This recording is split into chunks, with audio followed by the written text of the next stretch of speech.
जब कभी हम एलिमेंट्स की बात करते हैं तो एलिमेंट्स का कॉम्बिनेशन करा जाता है अलग अलग तरीके से।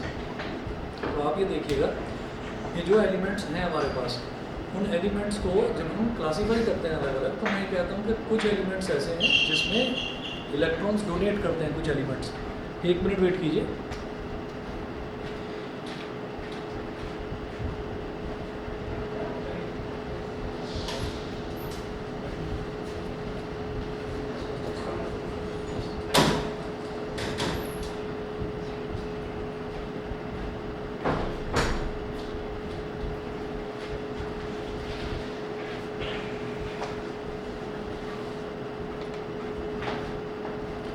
हाँ जी, जब हम एलिमेंट्स की बात करते हैं तो एलिमेंट्स को क्लासीफाई करा जा सकता है मेटल्स में, नॉन मेटल्स में और मेटलॉइड्स में।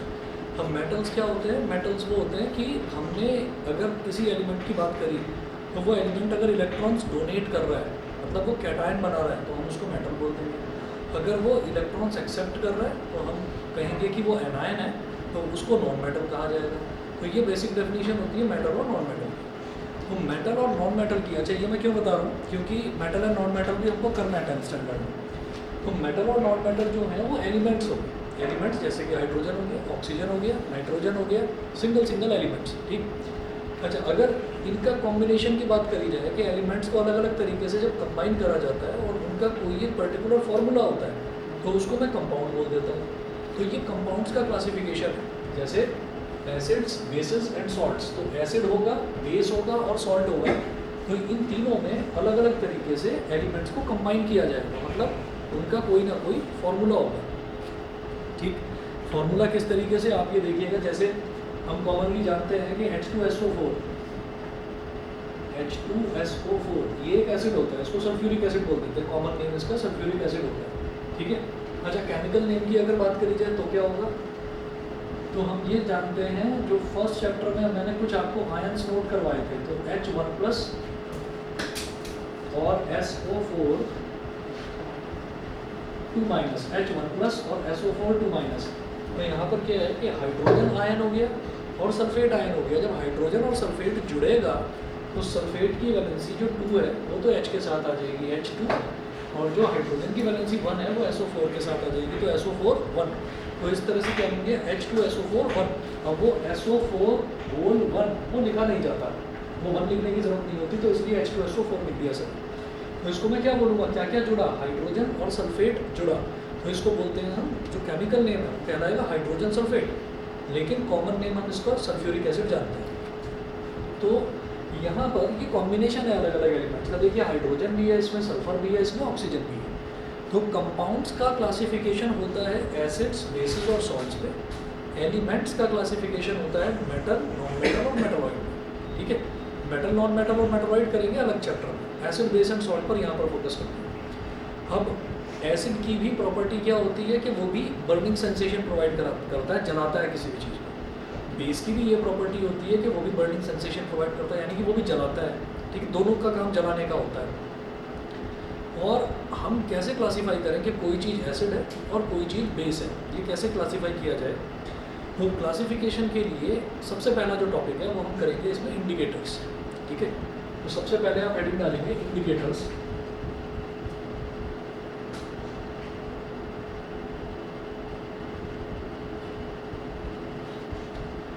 इंडिकेटर्स, तो इंडिकेटर्स में क्या है कि ऐसा होता है कि जैसे आपने कभी देखा होगा कि घर पर कभी कोई इलेक्ट्रिसिटी का काम होता है, कुछ फॉल्ट हो जाता है तो इलेक्ट्रीशियन आता है घर पर, आपने नोटिस करा होगा उसके पास एक ना छोटा सा स्क्रू ड्राइवर होता है। वो उसको चेक करके देखता है कि किसी भी सर्किट के अंदर करंट आ रहा है या नहीं आ रहा है, तो उसकी छोटी सी लाइट है वो जल जाती है। अगर वो लाइट ग्लो कर गई तो इट इंडिकेट्स कि इसके अंदर करंट फ्लो कर रहा है। अगर वो लाइट ग्लो नहीं करी तो इट इंडिकेट्स कि भाई सेफ है, इसको टच करा जा सकता है, इसमें करंट फ्लो नहीं कर रहा है। तो ये क्या हो गया कि इंडिकेशन हो गया किसी भी चीज़ का कि वो टच करा जा सकता है या नहीं टच करा जा सकता। अब मैं ये कहता हूँ कि अगर हम इंडिकेटर्स की बात कर रहे हैं तो मैं एसिड, बेसिस और सॉल्ट्स में आऊँगा। हमने कहा एसिड भी खतरनाक है, वो भी जलाता है, बेस भी खतरनाक है, वो भी जलाता है। तो इसका मतलब मेरे पास कोई ना कोई इंडिकेशन होना चाहिए, कोई इंडिकेटर होना चाहिए जो बता दे कि ये एसिड है, इससे दूर रहो भाई, टच मत करना, ठीक है, स्किन को जला देगा।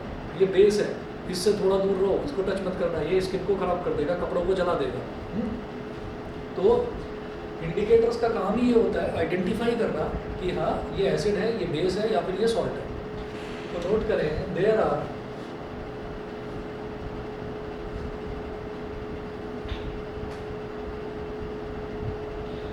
Basically 3 types of indicators. और भी होते हैं लेकिन बेसिक इंडिकेटर्स जो हैं वो ये 3 तरीके के हैं। There are basically 3 types of indicators. पहला है लिटमस,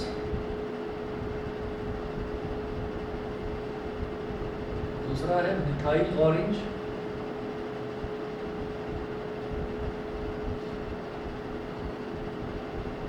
लिटमस मिथाइल ऑरेंज, और तीसरा है, इसको लिखते हैं ऐसे फिनोल्फथलीन, लेकिन बोलते हैं एल साइलेंट होता है, फिनोल्फथलीन बोल देते हैं, एल साइलेंट होता है इसको। तो 3 तरीके के इंडिकेटर होते हैं। हम सबसे पहले हम लिटमस के बारे में बात करते हैं।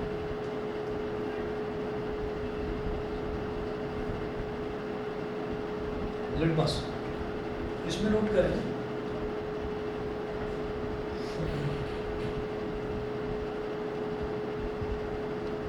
the most common indicator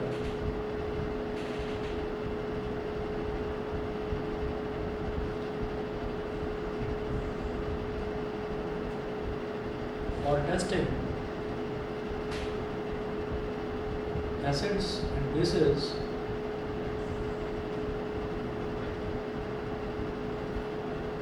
is litmus. Full stop. It is of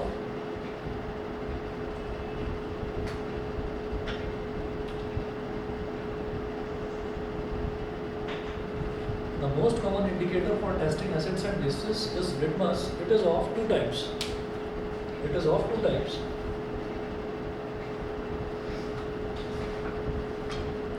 It is of 2 types. First है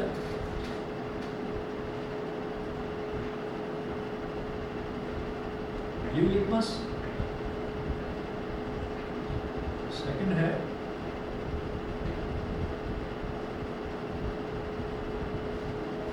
रेड लिटमस, ब्लू लिटमस और रेड लिटमस।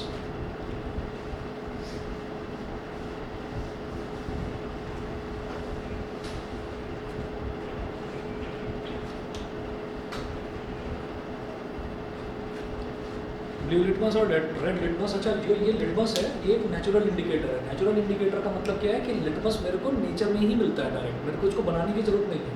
ठीक है, तो ये नेचुरल इंडिकेटर है। कोई भी चीज़ जो मुझे नेचर में डायरेक्टली मिल रही है, फॉर एग्जांपल एक मैंगो है तो मैंगो मेरे को डायरेक्टली मिल रहा है, लेकिन फ्रूटी मेरे को डायरेक्टली नेचर में नहीं मिलती, वो मैंगो पल्प की हेल्प से बनाई जाती है। तो फ्रूटी इज सिंथेटिक क्योंकि वो मैन मेड है, और मैंगो इज नेचुरल क्योंकि वो मेरे को नेचर में डायरेक्टली मिलता है। हाँ, अब हम इसी तरह से बात करेंगे लिटमस की। तो ये भी एक नेचुरल इंडिकेटर है। ये लिटमस जो है, लिटमस बेसिकली जो है ओरिजिनली जो है पर्पल कलर का होता है। ठीक, लेकिन इसको कन्वर्ट करा जाता है ब्लू लिटमस में, ब्लू लिटमस में कन्वर्ट करा जाता है या फिर रेड लिटमस में। अच्छा, उसमें भी ये देखा जाता है कि मतलब एज पर द नीड, अगर हमको नीड है एक लिक्विड लिटमस सॉल्यूशन की तो हम उसको लिक्विड में कन्वर्ट कर लेते हैं, और अगर हमको सॉलिड लिटमस की ज़रूरत है तो हम सॉलिड लिटमस पेपर बना लेते हैं उसका। तो जो ज़्यादा बेसिक यूज़ जिसका होता है वो हम लिटमस पेपर का यूज़ करते हैं। तो 2 तरीके के लिटमस पेपर होते हैं। जो बनाया जाता है ओरिजिनल पर्पल कलर का होता है लिटमस, उसको कन्वर्ट करा जाता है ब्लू लिटमस में या रेड लिटमस में। ठीक है, तो क्या है कि कोई टेस्ट ट्यूब है, उस टेस्ट ट्यूब के अंदर कोई एक सॉल्यूशन पड़ा हुआ है, मुझे नहीं पता कि ये एसिड है या बेस है, लेकिन कुछ है, या तो एसिड है या फिर बेस है। अगर उसके अंदर मैंने blue litmus paper test tube के अंदर डाला, ठीक, और वो उस सॉल्यूशन को टच कर जाता है, उसमें डिप करा, और वो ब्लू अगर रेड कलर का हो जाता है तो मैं कहूँगा कि हाँ भाई इसके अंदर एसिड पड़ा हुआ है, इसको टच मत करो। ठीक है, अच्छा, अगर मैं उसके अंदर उसको डालता हूँ और उसका कलर ही चेंज नहीं होता तो मैं कहूँगा कि यार ये एसिड तो नहीं है, क्योंकि अगर ये एसिड होता तो ब्लू लिटमस पेपर मैंने इसमें डाला है वो उसको रेड बना देता। ठीक है, अच्छा, फिर मैंने कहा कि अच्छा हो सकता है बेस हो, तो बेस क्या करता है कि अगर रेड लिटमस पेपर उसमें डाला जाए तो वो रेड को ब्लू कलर का कर देता है। तो मैंने क्या करा कि ब्लू का तो कलर ही चेंज नहीं हुआ, फिर मैंने देखा कि चलो भाई रेड डालकर देखते हैं, रेड को डालकर देखा तो उसका कलर चेंज हो गया, ब्लू कलर का हो गया।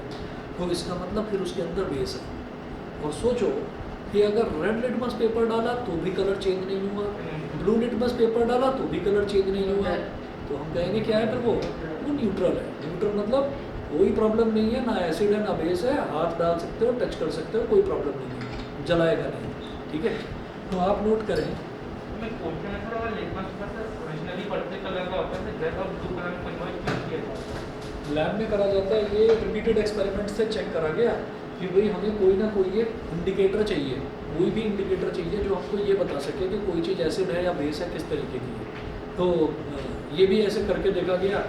जैसे क्या होता है कि हम आयरन की बात करें या कॉपर की बात करें, तो आयरन को अगर देखें तो ओरिजिनली उसका ग्रे कलर होता है, उसको थोड़ा थोड़ा थोड़ा थोड़ा आप गर्म करना शुरू करिए तो ज़्यादा टाइम नहीं लगता, ज़्यादा टाइम नहीं लगता। मतलब आप ये देखिए, आपको आधा घंटा, 1 घंटा या 1.5 घंटा लगेगा, उसका कलर जो है वो सिल्वर से डार्क ग्रे की तरफ जाने लगेगा। जो फ्रेश पीस होता है आयरन का वो सिल्वर कलर का होता है, लेकिन उसको आपने थोड़ा सा जलाना शुरू करा तो वो सिल्वर से डार्क ग्रे का होना शुरू होगा। आप कहोगे नहीं मैं तो नहीं जला रहा उसको, आप ओपन नहीं छोड़ दो उसको, तो तब क्या होगा, वो नेचर में जो ऑक्सीजन अवेलेबल है, नेचर में जो मॉइस्चर अवेलेबल है, वो उसी से रिएक्ट कर जाएगा। तो वो 3-4 घंटे का टाइम लग जाएगा उसमें, आधा घंटा लगा जलाने पर, लेकिन आपने जलाया नहीं, आपने कहा मैं नहीं जलाना चाहता इसको, तो वो आपका 4-5 घंटे के बाद वो डार्क ग्रे कलर का हो जाएगा। तो इसका मतलब क्या है कि अच्छा, उसकी फिर प्रॉपर्टीज़ अलग होगी, फिर वो आयरन नहीं रहेगा, वो आयरन ऑक्साइड बन जाएगा, हम उसको कह देते हैं रस्टेड आयरन। तो इसी तरीके से कॉपर है, तो कॉपर जो है उसको भी अगर हम बर्न करते हैं तो उसका कलर भी रेडिश ब्राउन हो जाता है। ठीक है, तो हम ये देखेंगे कि जो लिटमस था, लिटमस को भी बर्न करके देखा गया कि बर्न करके क्या क्या फ़र्क पड़ता है इस पर। तो बर्न करके देखा कि थोड़ा बर्न करते हैं तो ब्लू कलर का हो जाता है, ज़्यादा बर्न करते हैं तो रेड कलर का हो जाता है। फिर उसकी प्रॉपर्टीज़ चेक करी गई, तो ये रिपीटेड एक्सपेरिमेंट्स का नतीजा है जो हमको पता चला कि हाँ भाई, ब्लू लिटमस पेपर अगर हमारे पास है तो उससे क्या होगा, एसिड को चेक कर सकते हैं और रेड लिटमस से बेस को चेक कर सकते हैं। पर्पल लिटमस नहीं बताया कि वो एसिड है बेस है, वो कुछ नहीं होता, वो न्यूट्रल होता है, वो कुछ नहीं होता। ठीक है, जो पर्पल पेपर है, जो मतलब ओरिजिनली जो लिटमस का कलर है, वो किसी भी तरीके की टेस्टिंग को कुछ करता ही नहीं है, मतलब उसको एसिड में डालो, बेस में डालो, उसका कलर ही चेंज नहीं होता। ठीक है, तो इस वजह से रेड लिटमस और ब्लू लिटमस का होना ज़रूरी है। पर्पल अगर डायरेक्ट डालकर देख लिया और ये देखा कि भाई कलर ही चेंज नहीं हो रहा और हम तो कहेंगे कि ये तो न्यूट्रल है, ये ठीक है, तो फिर हम गलत हैं, फिर हम गलत हैं। पर्पल सर लिक्विड में होगा ना वैसे? हाँ, लिक्विड फॉर्म में होता है। तो चलिए नोट करिएगा आप,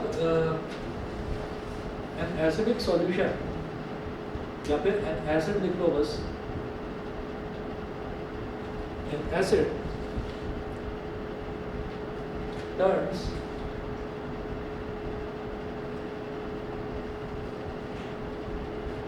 blue litmus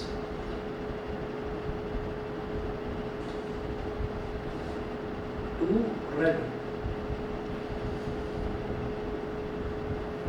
A base turns red litmus to blue. Red litmus to blue. ठीक है, उसके बाद नेक्स्ट नोट करेंगे, नेक्स्ट है हमारा मिथाइल ऑरेंज।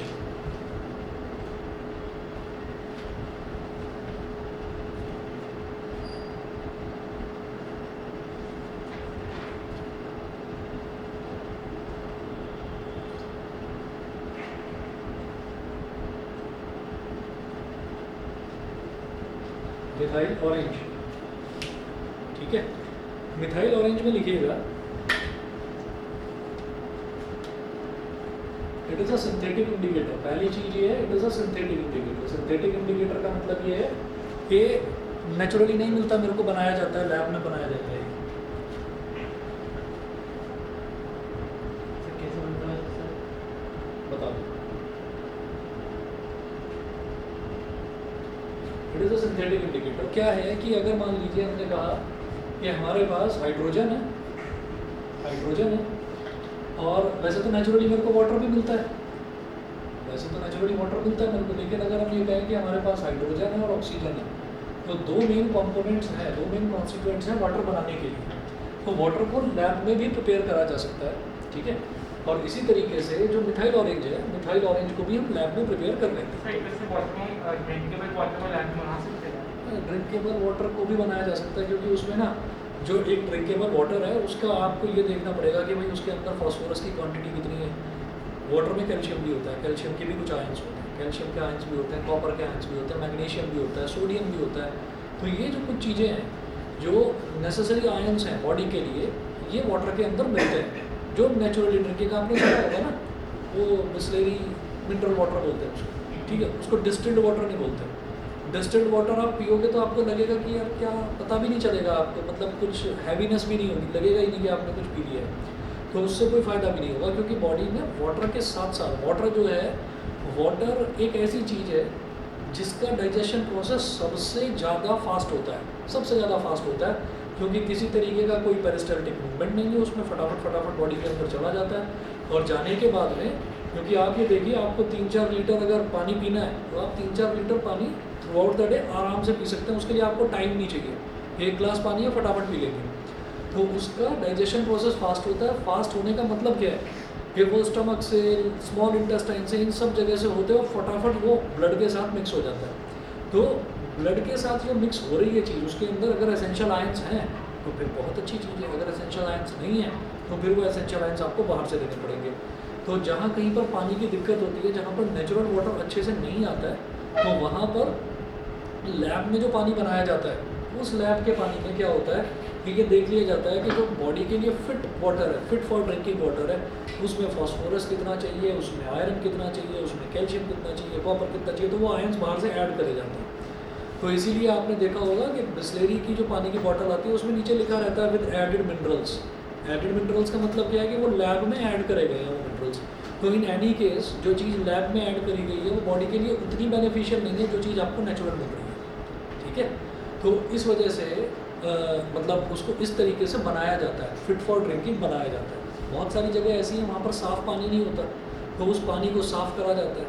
तो जब उसको साफ़ करते हैं तो साफ़ करने के चक्कर में कई बार ज़रूरी आयंस जो हैं वो उसमें से निकल जाते हैं, ठीक है। तो ज़रूरी आयंस जब निकल जाते हैं तो फिर उसके अंदर जो इम्पोर्टेंट आयंस हैं वो बाद में मतलब ऐड करे जाते हैं, ठीक है। सर मिथाइल ऑरेंज का सर बायोलॉजी में भी यूज़ होता है क्या? मिथाइल ऑरेंज का बायोलॉजी में यूज़ मुझे नहीं पता, ऐसा कि पता नहीं, मतलब बेसिक जो इसका यूज़ है वो बस यही है कि हम इसको यूज़ कर लेते हैं इंडिकेटर की तरह से। अच्छा, होता क्या है मिथाइल, मिथाइल को ऑरेंज को बोल दिया जाता है क्योंकि इसका नेचुरल कलर ऑरेंज होता है। आप कार्बन एंड इट्स कंपाउंड से चैप्टर पढ़ेंगे, उसमें ये होता है कि CH4 है, CH4 एक गैस होती है, उसको मीथेन बोलते हैं, मीथेन गैस।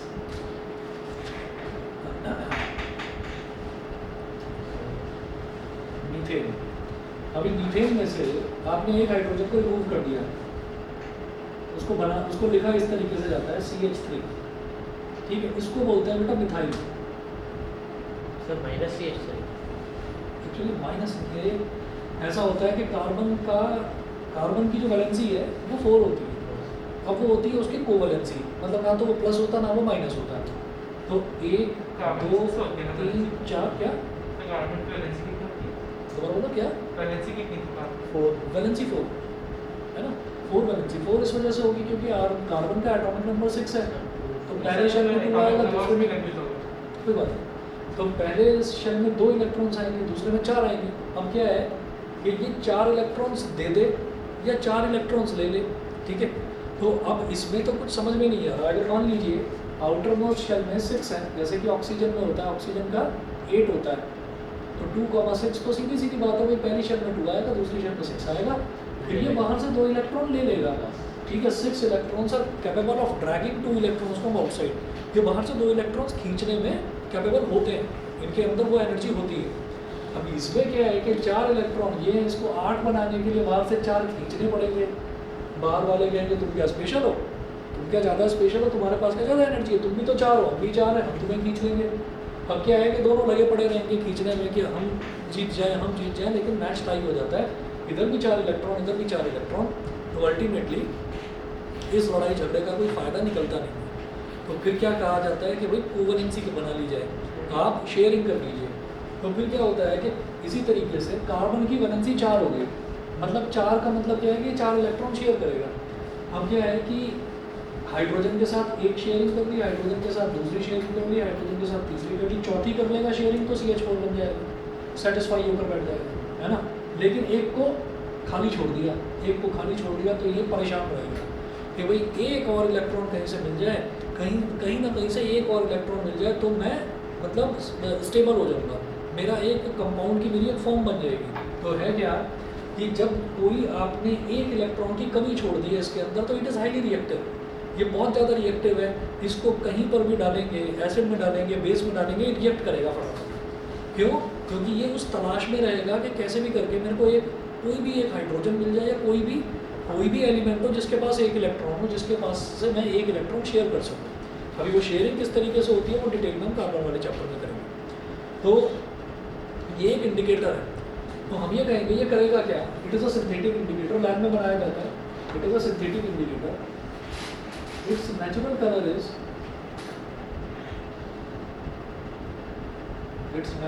या original colour is orange. Last point लिखें, it turns red in an acidic solution. ठीक है, it turns red in an acidic solution.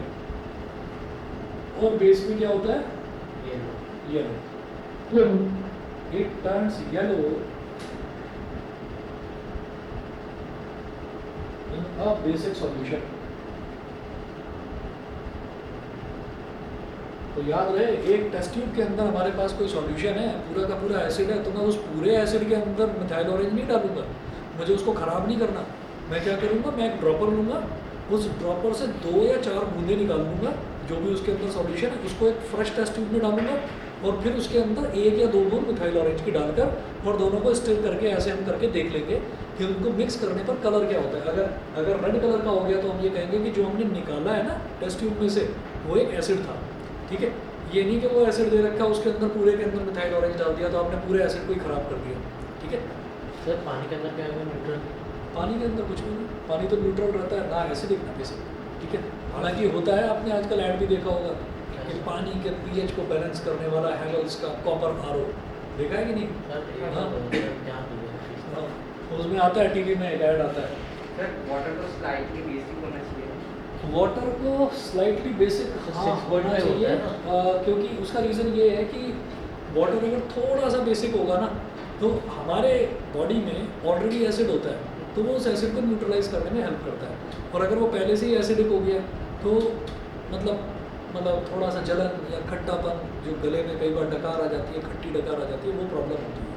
तो इसलिए वाटर को टूवर्ड्स बेसिक नेचर थोड़ा सा होना चाहिए। वैसे 7 उसका आइडियल होता है पीएच में, आएंगे हम उसको। सर, बेसिक कैसे बनेगा?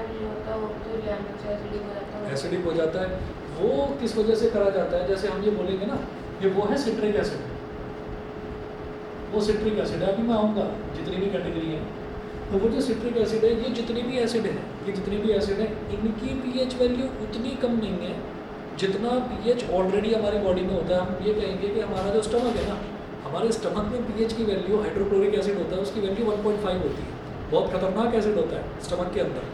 और स्टमक, अब ये कहेंगे कि फिर तो हमको हर वक्त जलन होनी चाहिए, तो होती है ना, जब खाना नहीं खाते, जब भूखे होते हैं, तो पेट में से आवाज़ आने लगती है और जलन होने लगती है। फिर हम क्या करते हैं, उसको शांत करने के लिए पानी पीते हैं।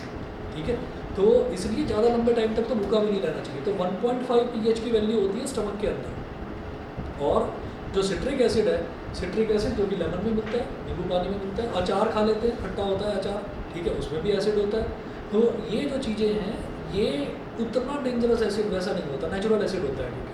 ठीक है, एसिडिक नेचर तो बढ़ाएंगे ना, एसिडिक नेचर को बढ़ाएगा, एसिडिक नेचर को, लेकिन उतना नहीं कर सकता जितना वो ऑलरेडी बढ़ा हुआ है। वो उतना ऑलरेडी बढ़ा हुआ है, तो उससे कोई ऐसी दिक्कत नहीं होती। तो खाली पेट हम कभी भी कोई ऐसी चीज़ लेते भी नहीं है। खाली पेट लेते हैं तो और जलन बढ़ती है। खाली पेट कभी कोई अचार नहीं खाता, वो किसी रोटी पराठे वगैरह के साथ ही खाता है। ठीक, चलिए जी, अब मिथाइल ऑरेंज जो है वो ये काम करेगा। अगला इंडिकेटर है फिनोफ्थलीन। फिनोफ्थलीन तो ओडर चेंज करता है ख्याल से। हाँ सर, ओडर चेंज करता है? फिनोफ्थलीन जो है ना, फिनोफ्थलीन, अरे सुनो, ओडर नहीं, ओडर चेंज नहीं करेगा, वो तो अलग चीज़ है, मैं आऊँगा उस पर। ओल्ड फैक्ट्री इंडिकेटर्स वो अलग होते हैं, ये भी कलर ही करेंगे चाहिए। और प्रैक्टिकल से ओनियन वनीला है। अनियन हो गया, और वनीला।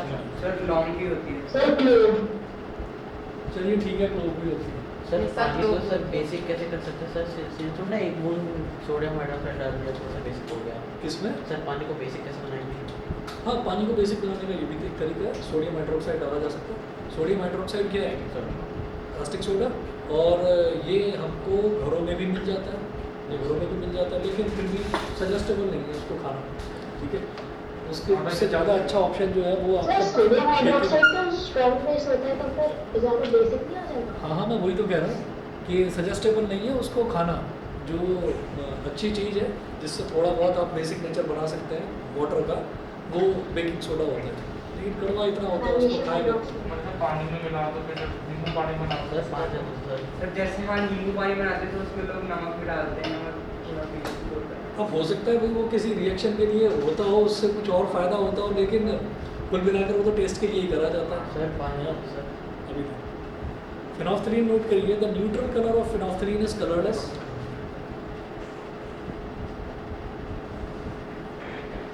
ओरिजिनल कलर कलर हाँ, original colour colour originally colourless होता है।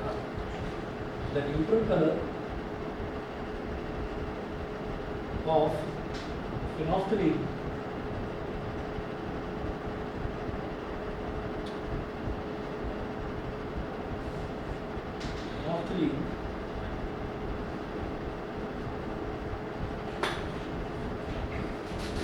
the neutral color of phenolphthalein is colorless. इसमें लिखें it remains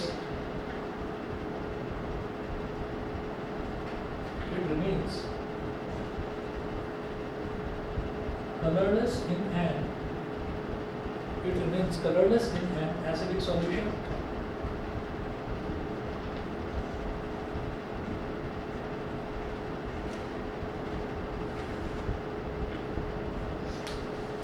It remains colorless in an acidic solution and becomes pink in a basic solution.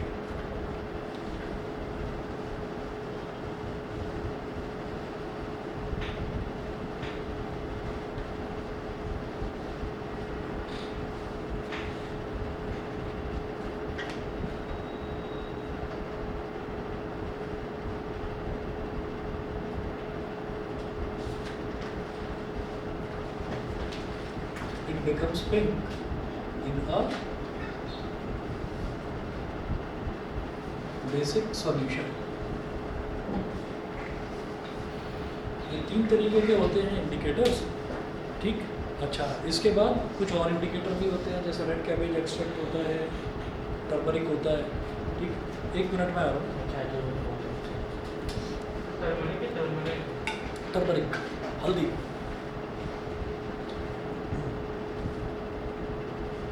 Tamarind तो इडली होती है ना, turmeric तो हल्दी होती है। उसमें टार्टिक वो तो वैसे ही अपने आप में, हाँ, वो तो अपने आप में ऐसे होता है।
अगला नोट करें सम अदर इंडिकेटर्स, एक हेडिंग डालें सम अदर इंडिकेटर्स।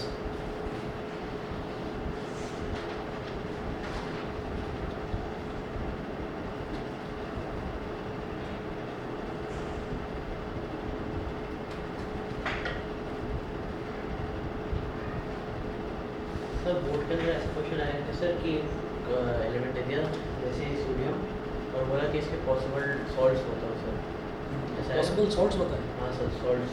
सोडियम के यहाँ आ सकता है। नोट करें फर्स्ट है टर्मरिक,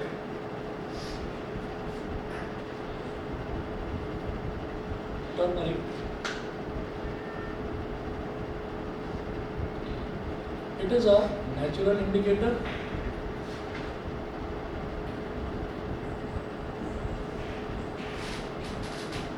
टर्मरिक बनती कैसे है पता है? हाँ जी सर। हल्दी तो होती ही टर्मरिक है। सर बहुत पेड़ होता है में सर। हाँ तो पेड़, क्या हल्दी का कोई पेड़ होता है क्या? हाँ सर सर वैसे तो सर अदरक से, पौधा होता है। अदरक से कोई लेना देना होता है क्या इसका? सर ये सर पहली बात से बोल रहा अदरक से ले मैं पूछ रहा हूँ। नहीं सर। अदरक उसका जो वो होता है ना, नहीं होता है पर वो अदरक जैसा दिखता है। हाँ सर। मोटा सा होता है ठीक है, मतलब किसी को ये डाउट तो नहीं है ना कि अदरक से बनती हो? नहीं। अच्छा, ठीक है। अदरक से क्यों बनती है? अरे कुछ मतलब मिसकंसेप्शंस रहते हैं, कुछ मिसकंसेप्शंस रहते हैं कि अदरक को अगर बहुत लंबे टाइम तक सुखाया जाए तो वो हल्दी बन जाती है, ठीक है। जैसे अंगूर को बहुत लंबे टाइम तक सुखाया जाता है तो किशमिश बन जाता है, किसको? ठीक है। अंगूर को, ये भी नहीं पता था, अंगूर से किशमिश बनती है। अंगूर होता है ग्रेप्स, उनको सुखा दो, मतलब उनको रख देते हैं बहुत लंबे टाइम तक, अब वो सूख कर किशमिश बन जाता है। हाँ, खजूर को सुखाते हैं तो छुआरा बन जाता है। वो वाटर लॉस, ड्राई फ्रूट्स होते हैं उसमें डाला जाता है, मतलब खाने पीने की चीज़ों में डाला जाता है, छुआरा बोलते हैं उसको। इंग्लिश में क्या बोलते हैं मुझे मालूम नहीं, खजूर को तो आई थिंक डेट बोलते हैं, Yes, sir. है ना। उसको जब ऐसे ही ओपन में रख देते हैं, मतलब सूखने के लिए, सूखना मतलब क्या है कि उसमें से वाटर का लॉस होने देते हैं, कि वाटर जितना भी है उसके अंदर वो इवेपोरेट हो जाए, ठीक है। तो आप अगर अंगूर को खाएंगे तो अंगूर काफ़ी जूसी होता है, ऐसे ही आप डेट को खाएंगे तो डेट काफ़ी जूसी है, लेकिन अगर आप उसको खाएंगे, छुआरे को खाएंगे तो बहुत हार्ड होता है, सर किशमिश मीठा सा लगता है। है। उसमें सीड थोड़ा बड़ा होता है। वो इसी वजह से वो, हाँ मीठा और पिघला सा होता है। हाँ वो तो खजूर हो गया ना। नहीं सर, वो हाँ जो छुआरा है वो भी, लेकिन वो उसको सुखा कर बनाया जाता है। भी थोड़ा पिघला होता है। मैंने तो हार्ड ही खाया। सर किशमिश और उसमें बस वही उसके बीच का ही फर्क होता है कि उसमें बस यही फर्क होता है कि भाई आप उसको सुखा दें तो जितना भी वाटर है वो वाटर इवेपोरेट हो जाता है धीरे धीरे, जो उसकी बॉडी के ऊपर जो स्टोमेटा होता है, हाँ, वो सर सब में निकल ट्राई जाता है। करते हैं सर अंगूर को सुखा के बनाने का। नहीं मैंने ये तो नहीं ट्राई करा, लेकिन मैंने किशमिश को अंगूर बनाने का ट्राई करा, 3-4 दिन के अंदर वो पूरा प्रॉपर अंगूर बन गई थी। आप करके देख सकते हो, एक किशमिश लेना, एक किसी छोटी सी कटोरी में पानी डालकर उसके अंदर सर किशमिश 9th डालना। में दे रखा सर। तो वो धीरे धीरे 2 दिन 3 दिन के अंदर फूल के पूरा अंगूर वाला शेप बन जाएगा उसका। खाकर सर देखना अंगूर नमक जैसे के पानी में या फिर ऐसे ही नॉर्मल ऐसे ही। ऐसा हो सकता है। चलिए जी नोट करें, turmeric is also a natural indicator, it turns red in basic solutions.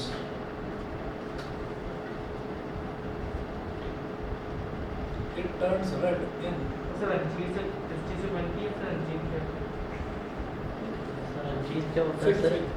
Fig. हाँ सर चीज़। तो वो अपने आप बनती वो है। किसी ऐसा लगता है जैसे किसी पेड़ से, किसी पेड़ की लंबी सी बेल है उसको उतारा गया हो, क्योंकि वो लंबी सी बेल होती है, उसके ऊपर गोल गोल रिंग्स लगे रहते हैं। हाँ ये बड़ा टेस्टी होता है खाने में। सर मैंने खाया है सर लेकिन भूल गया। सर झूम भी खाया सर, तब ऐसे हाँ। भूल गया। सर सिर्फ खा के बनने से नहीं, वो अपने आप बनता है। अब ये इतना डिटेल नहीं पता, ये तो घर में कोई बता पाएगा। सर ये जो सर टर्मरिक की बात करें, पाउडर बात करें या फिर सोल्यूशन पानी के अंदर? ये तो पाउडर की बात कर रहे हैं, ठीक है। टर्मरिक ऐसा हो गया, it turns red in basic solution, और एसिड पर इसका कोई फर्क नहीं पड़ता। It can not be used, it can not be used to test acids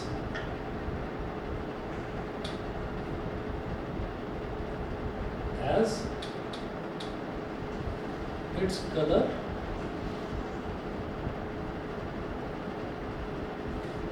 doesn't change in an acidic solution. in an acidic solution.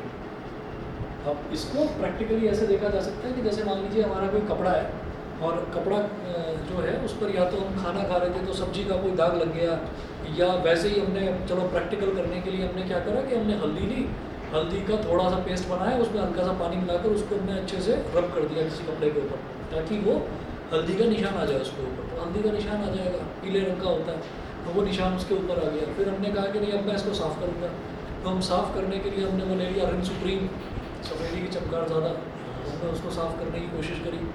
तो करेंगे साफ़, जैसे ही उस पर साबुन लगाएंगे उसका कलर रेड हो जाएगा। वो रेड क्यों हो जाएगा कलर? क्योंकि जो साबुन होता है, साबुन में बेस होता है, वो बनता ही सोडियम हाइड्रोक्साइड, उसका मेन एक कंपोनेंट होता है सोडियम हाइड्रोक्साइड। सोडियम हाइड्रोक्साइड एक अच्छा खासा स्ट्रॉन्ग बेस है। तो आपने क्या करा, आपने हल्दी में जब साबुन को लगाया तो इसका मतलब आपने क्या करा, टर्मरिक जो है वो किसके कांटेक्ट में आ गई, बेस के, और जब बेस के कांटेक्ट में आ गई तो वो जो पीला दाग था हल्दी का वो रेड कलर में कन्वर्ट हो जाएगा। फिर आप थोड़ा उसको साफ़ करेंगे, थोड़ा बहुत साफ़ हो जाएगा, लेकिन हल्दी का दाग बड़ी मुश्किल से जाता है। वो खत्म करने को तरीका नहीं है। वो आता है, वो सर्फ एक्सेल का कौन सा आता है, वो वैनिश लगाते हैं। तो वैनिश लगाकर मैंने एक बार ट्राई करा था कि वो दाग तो वैनिश होता नहीं है, कपड़ा ही वैनिश हो जाता है वहाँ से, वही ख़राब हो जाता है। ठीक है, वो शर्ट की पॉकेट पर लग गया तो पॉकेट ही फट गई वहाँ से, या फिर मुझे यूज़ करना नहीं आया वो। चलिए जी अगला देखिएगा, रेड कैबेज एक्सट्रैक्ट। कैबेज क्या होता है? सर पत्ता गोभी। हाँ, वो ये इंडिया में होती है ना। अब तो मिलने लगी है, तो बहुत सारी इम्पोर्टेड चीज़ें हैं जो मिलती हैं। सर ये पूछना इस वजह से ज़रूरी था कि पता नहीं आप लोग कभी घर के लिए सब्जी वगैरह लेने जाते हैं या नहीं जाते हैं, इसलिए मैंने कहा जाया करो। कई बहुत सारी ऐसी चीज़ें हैं जो पता चलती हैं सर वहाँ भेजा पे। जाता है मुझको। ये तो बहुत अच्छी बात है। सर ब्लड और जो सर्टिफिकेट की तरह यूज़ बीटरूट करते हैं होता है सर। वो रेड कैबेज का ऑल्टरनेटिव होता है। एक क्या बेटा क्या बोल रहे हो? बीटरूट होता है, बीटरूट हाँ वो रेड कैबेज का ऑल्टरनेटिव होता है। नहीं बीटरूट अलग चीज़ है। बीटरूट ना शकरकंदी होती है, तो बीटरूट कहाँ मिलती है? बीटरूट हमको मिलेगी ज़मीन के अंदर मिलती है, ठीक है। और जो रेड कैबेज है, रेड कैबेज क्या है, जैसे पत्ता गोभी होती है ना, जो पत्ता गोभी होती है तो वो हम तो नॉर्मल कलर जो है वो देखते हैं, वो रेड कलर की तो नहीं होती, लेकिन रेड कलर की जो पत्ता गोभी आती है उसको बोल रहा हूँ मैं रेड कैबेज। उसको लो, उसके 2-4 टुकड़े करो, उसको क्रश करो और उसका जूस निकाल दो, ठीक है, तो वो कहलाएगा रेड कैबेज एक्सट्रैक्ट। इसलिए लाल रंग का ही होगा, ठीक है। थोड़ा पर्पल कलर की होती है वो। हाँ, वो पर्पल भी उसी फैमिली का हिस्सा है। तो यहाँ पर हम ये कहेंगे it is also a natural indicator. तुम क्या पूछ रहे थे? चलो याद आया। It is also a natural indicator.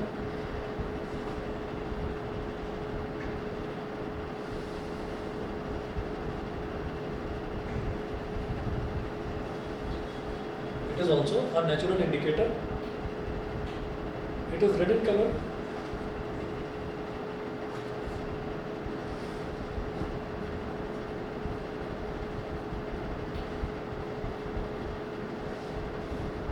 It is red in color.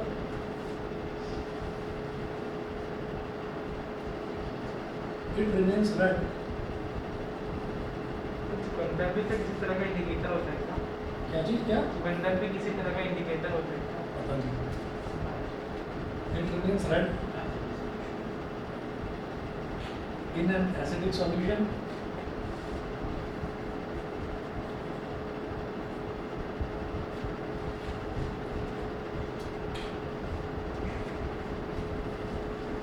हाँ सर याद आ गया सर। सर ब्लड को सर इंडिकेटर की तरह यूज़ कर सकते हैं। ब्लड को इंडिकेटर की तरह कैसे? ब्लड सर बेसिक होता सर है। बस सर ऐसी पूछ रहा हूँ सर। ब्लड बेसिक होता है। चलिए बेसिक तो होता है, लेकिन बेस को ही बेस हाँ सर बस पूछ रहा हूँ।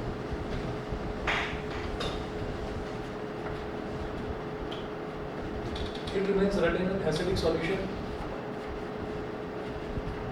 अगला, it turns green in a basic solution.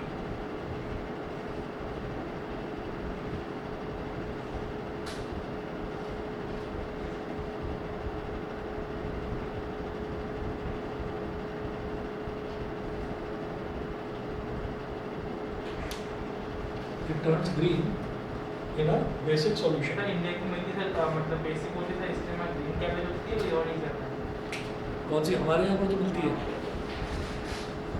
क्या बताऊँ मैं आपको, उसका कलर चेंज मैंने प्रैक्टिकल सर करके वो तो सॉइल पर ही डिपेंड करता है, सॉइल पर मतलब इंटर से सॉइल बेसिक है मतलब ग्रीन कैबेज सॉइल जो है ना, सॉइल को जनरली न्यूट्रल ही रखा जाता है। अगर सॉइल टू मच एसिडिक है तो भी दिक्कत करेगी, सॉइल अगर बेसिक है तो भी प्रॉब्लम करेगी। सर मैंने सुना कि पंजाब की सॉइल का बेसिक हो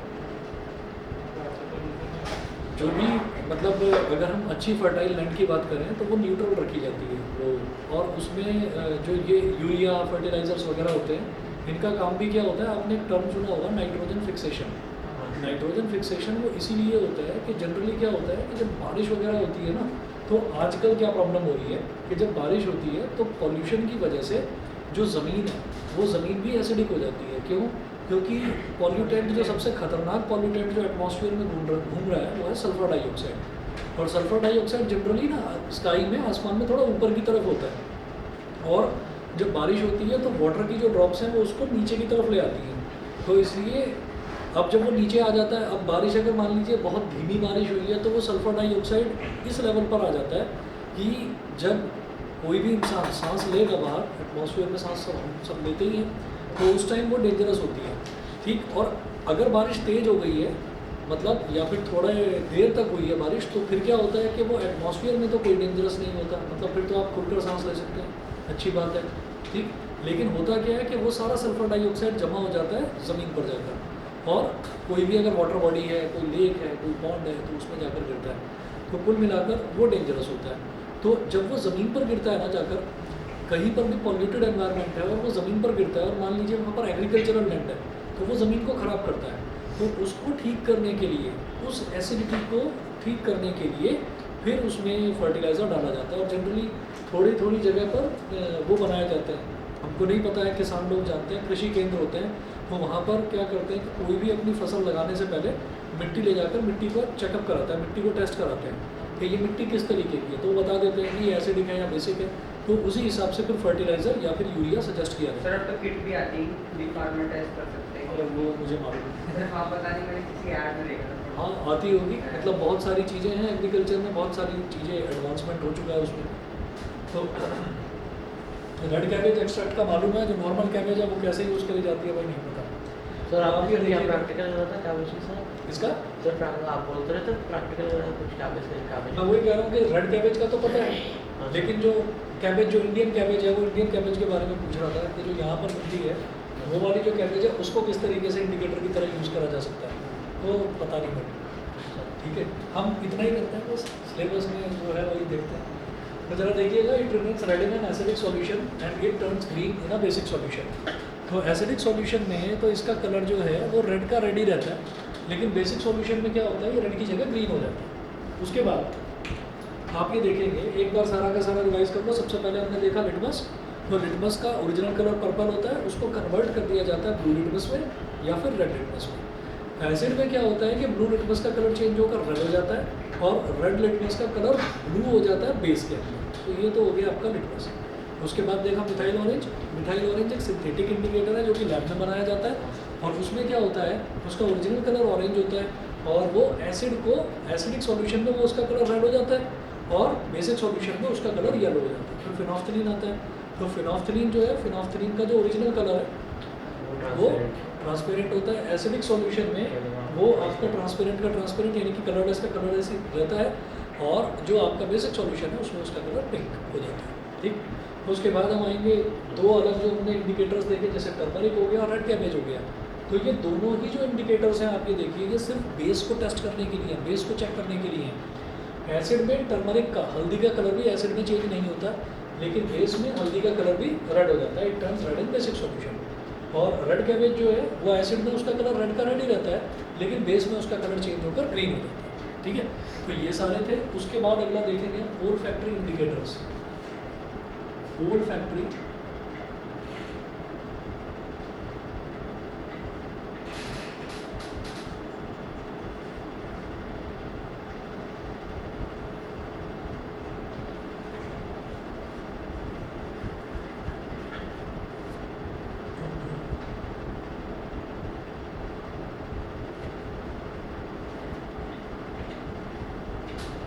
olfactory indicators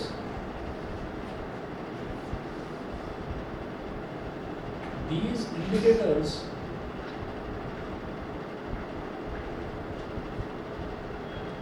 use our sense of smelling something.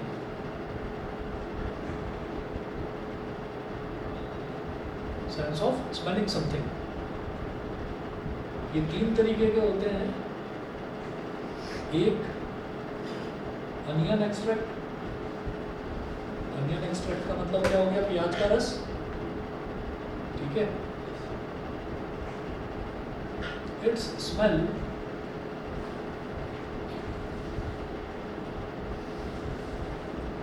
doesn't change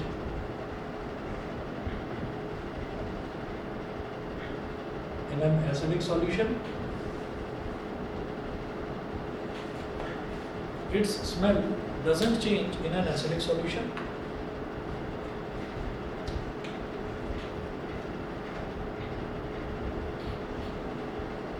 And its smell gets destroyed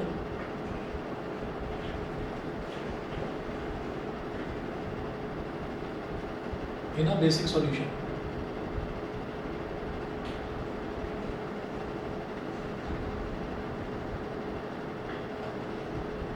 ये हुआ अनियन एक्सट्रैक्ट. दूसरा आता है वनीला एक्सट्रैक्ट.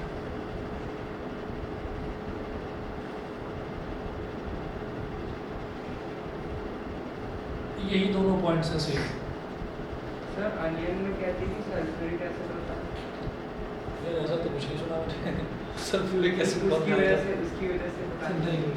उसकी वजह से ना तो अब ये तो बताओ, अगर उसके अंदर सल्फ्यूरिक एसिड है तो फिर वो एसिड को और ज़्यादा एसिडिक बना देगा. नहीं सर, मतलब उसका जो वो होता है ना एक्सट्रैक्ट, उसके अंदर बहुत कम इसमें है. चलो जी, देखना पड़ेगा, नेट पर सर्च करके देखना, मुझे तो नहीं पता इसी चीज़. अब देखिएगा यही सेम पॉइंट यहाँ पर है वनीला एक्सट्रैक्ट में. वनीला की बड़ी प्लेजेंट स्मेल होती है. तो जो वनीला है वो एसिडिक सॉल्यूशन में क्या होता है, उसकी जो स्मेल है वो वैसी की वैसी ही रहती है, और बेसिक सॉल्यूशन में क्या होता है कि उसकी स्मेल डिस्ट्रॉय हो जाती है. तो सेम है, दोनों पॉइंट सेम है. और तीसरा देखिएगा, तीसरा जो आप लोग बता रहे थे क्लोव ऑयल.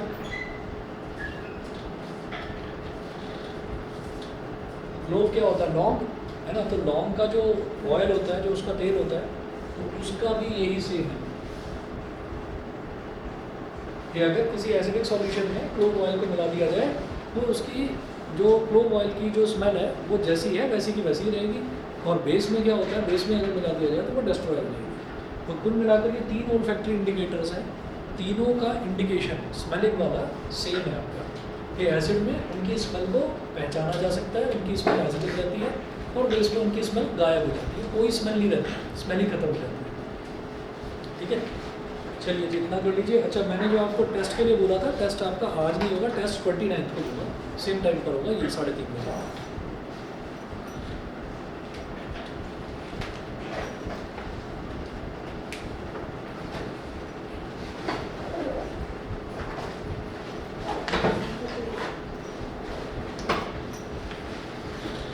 मेरे को रिमाइंड करा देना, मेरी जब लास्ट क्लास खत्म होगी तो मैं नोट्स आज भेज दूँगा. ओके. सर आप एपी भेज सकते हो आज एग्जाम में. किसके किसके? एपी एपी के. हाँ, एपी के भेज दें. रिमाइंड करा देना बस रात को 10 साढ़े 10 बजे के करीब. एग्ज़ाम कब है? मेरा एग्जाम तो भी बहुत बाद में, लेकिन फिर भी उसमें क्वेश्चन ऐसे दिए थे ना मैम ने, तो अच्छा. कुछ तो मतलब